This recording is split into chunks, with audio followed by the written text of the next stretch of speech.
At 12:01 a.m. on February 14, 2026, the Department of Homeland Security officially shut down. 272,000 federal employees, the people who screen your bags at airports, guard the coastline, and respond to natural disasters, are now either working without pay or locked out of their offices entirely. Congress left town for President's Day recess without a deal, and they won't be back until February 23rd. This is not a budget dispute. This is not a fight over spending levels.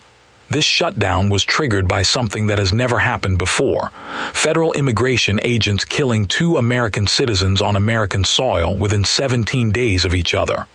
What happened in Minneapolis set off a chain reaction that led to the largest protests since the civil rights era, split the Senate, and left the agency responsible for protecting the homeland completely unfunded. This is how we got here. To understand this shutdown, you have to start in Minneapolis in December 2025.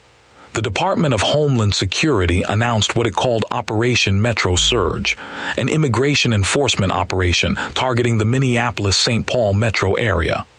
On January 6, 2026, DHS expanded it into what they described as the largest immigration enforcement operation ever carried out in a single American city. 2,000 ICE and CBP agents surged into the Twin Cities. Within a week, another 1,000 were deployed, bringing the total to roughly 3,000 federal agents operating across Minneapolis. To put that in perspective, the entire Minneapolis Police Department has about 800 officers. Federal agents now outnumbered local police nearly 4-1. Residents described armored vehicles on residential streets, agents in tactical gear entering apartment buildings, and helicopters overhead at all hours. Community organizations scrambled to warn immigrant families. Churches opened their doors as safe houses, and tensions were building toward a breaking point that nobody could have predicted. On the morning of January 7th, in the central neighborhood of Minneapolis, 37-year-old Renee Nicole Good was in her car. Good was a poet, a writer, and a mother of 3 who had won the American Academy of Poets Prize. She had moved to Minneapolis with her wife Becca and her 6-year-old son. That morning, she was supporting immigrant neighbors who were being targeted by the ICE operation. ICE agent Jonathan Ross, a 43-year-old veteran officer, approached the vehicle. Other agents ordered Good out of the car. One reached through her open window. Good briefly reversed, then moved forward and to the right.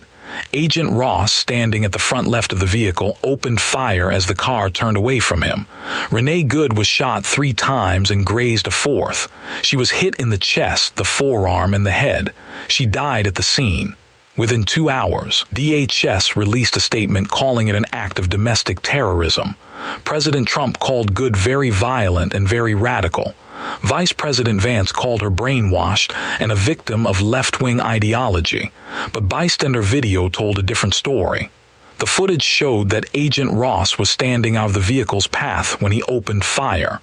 Use of force experts who reviewed the video called it a bad shooting. Polling showed that over 80% of Americans saw the footage, and 53% believed the shooting was unjustified. 17 days later, it happened again. On January 24th, near 26th Street and Nicollet Avenue in the Whittier neighborhood, 37-year-old Alex Pretti was observing an ICE operation and attempting to direct traffic. Pretti was an ICU nurse at the Minneapolis VA hospital.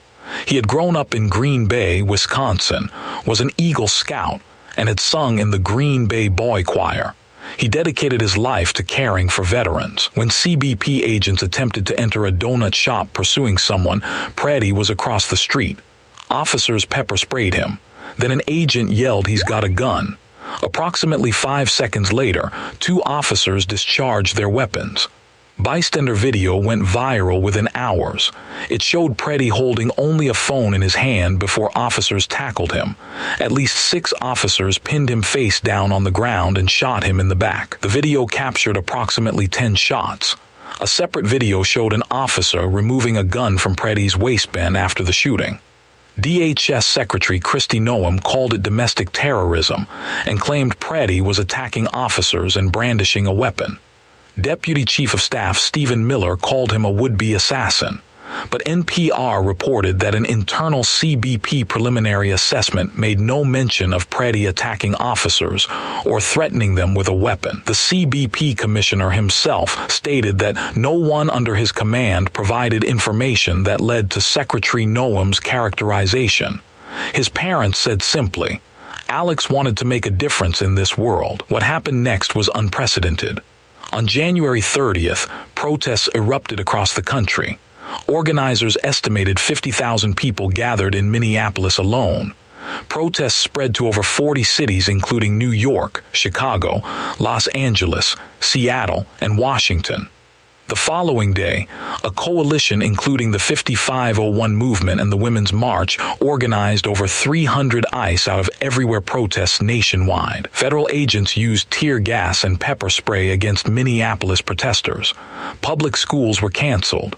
Bruce Springsteen played a Defend Minnesota concert. But the most remarkable development was the ICE Watchers.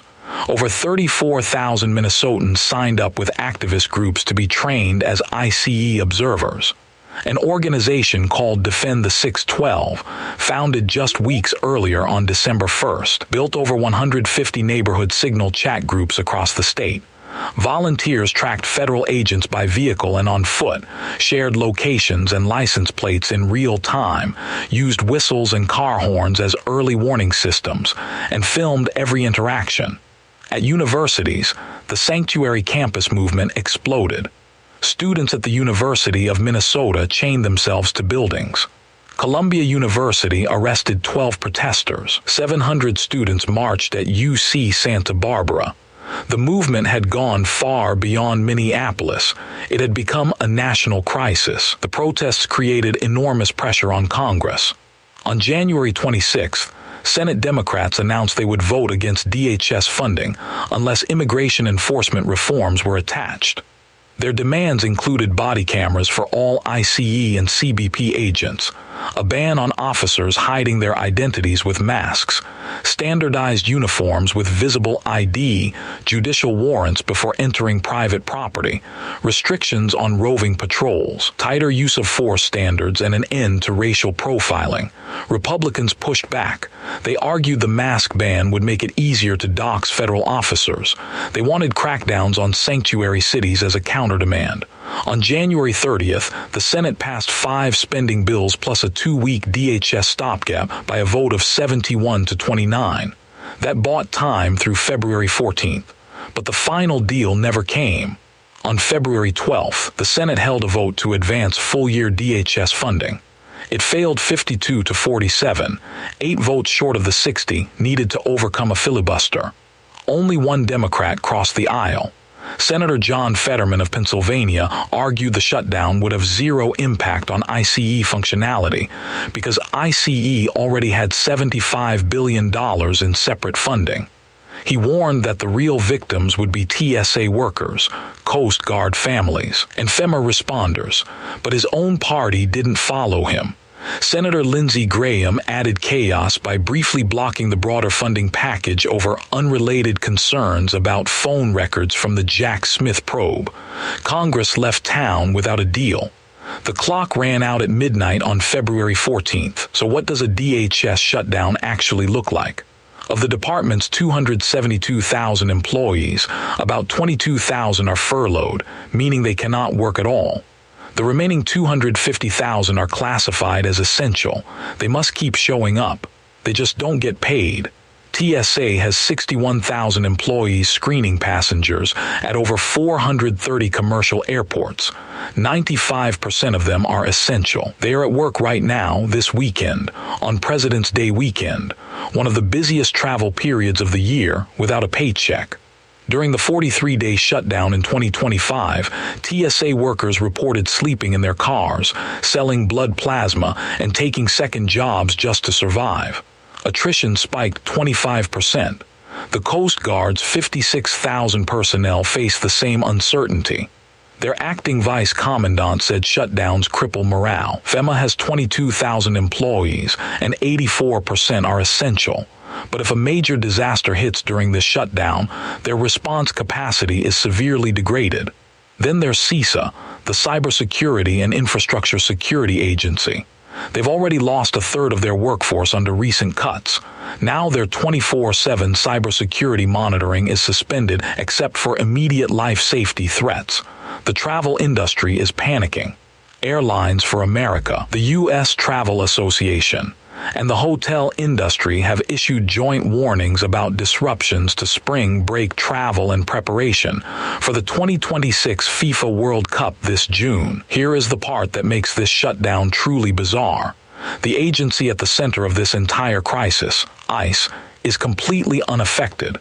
In July 2025, Congress passed the One Big Beautiful Bill Act, a reconciliation package that gave ICE and Customs and Border Protection $75 billion in separate funding, $45 billion for detention, and $30 billion for operations. That money is independent of the annual DHS budget. So while TSA agents screen your bags without pay, while Coast Guard families wonder how they'll make rent, while CISA cybersecurity monitors go dark, ICE continues operating at full capacity with full funding. Senator Fetterman pointed this out explicitly. He said this shutdown will have zero impact on ICE functionality. Democrats are effectively punishing every other DHS agency to pressure reforms on the one agency that doesn't need the money. Republicans call this reckless, saying Democrats are endangering national security for political theater. Democrats argue that the killings demand accountability and that withholding funding is the only leverage they have. But the practical result is the same.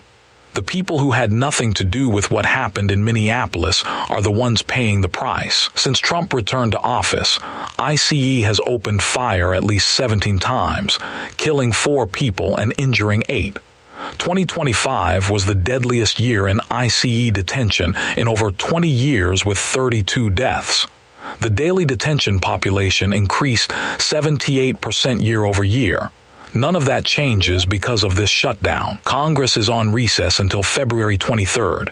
Republican leaders could call members back early, but neither side shows signs of budging. Both parties have continued to trade offers remotely, which signals some hope, but no breakthrough has been announced. The next critical date is mid-March. That's when TSA workers will miss their first full paycheck. History tells us that's when the real pressure begins. During the 2025 shutdown, it took 43 days before a deal was reached. Airport absences spiked, security lines stretched for hours, and public anger forced Congress to act. This shutdown is different because it only affects one department. There's no pressure from shuttered national parks or delayed tax refunds. The pain is concentrated on DHS employees, and so far, both sides seem willing to let them absorb it. For Democrats, the calculation is that the political cost of backing down without reforms is worse than the political cost of a shutdown they can blame on ICE killings. For Republicans, the calculation is that voters will blame Democrats for defunding Homeland Security during a time of heightened threats. Meanwhile, in Minneapolis, 34,000 ICE watchers are still patrolling their neighborhoods. 3,000 federal agents are still operating in the Twin Cities, and the families of Renee Good and Alex Pretti are still waiting for accountability that may never come. The question now isn't just when this shutdown ends, it's whether anything will actually change when it does. This video was produced on February 15, 2026, the first full day of the DHS shutdown. The situation is still developing. If you want to stay informed as this story unfolds, subscribe and turn on notifications. What do you think? Should Democrats hold the line on reforms, or is shutting down DHS too high a price to pay? Let me know in the comments.